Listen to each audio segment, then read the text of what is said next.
So basically in zoology it was discovered that the female spider reproduces from the male spider, and then she kills him and throws him outside the home. And then when the kids grow, they also kill the mom spider and they throw her outside the home. Technically it was discovered that the spider's home is the most bizarre home. It's the worst home ever built. And it was described in the Quran in one verse. In Surah Al-Ankabut verse 41 it says, "And those who take allies other than Allah is like that of a spider who takes a home. And indeed the weakest of homes is the home of the spider, if only they knew," is how the verse ended. SubhanAllah, people always knew the physical weakness and the flimsiness of the spider's home. But only in this era were they able to make the connection and comprehend the moral and the spiritual weakness of the spider's home. Hence why at the end of that verse it says, "If only they knew." Still, Allah subhanahu wa ta'ala had named an entire chapter, an entire surah after this creature. Spoke about the actual spider in one verse.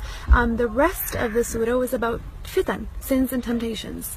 Literally, the second verse in Surah Al-Ankabut says, "Bismillahirrahmanirrahim," and do people think they're going to say we believe, but they're not going to be tempted or tested or tried? Technically, what's the connection between sins and temptations and the spider's home and the spider's web? Why was that connection made in the Quran? If we actually ponder into it a little bit, we'll realize that the connection and the battle and the intertwinement of fitan and temptations is figuratively, it's like the spider's home, the spider's web.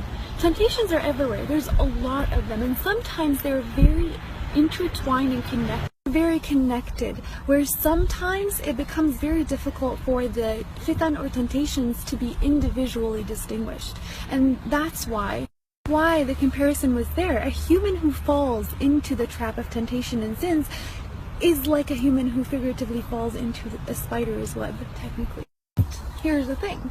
If we decide to leave that trap through seeking our Lord with His power and our will, that trap becomes very weak.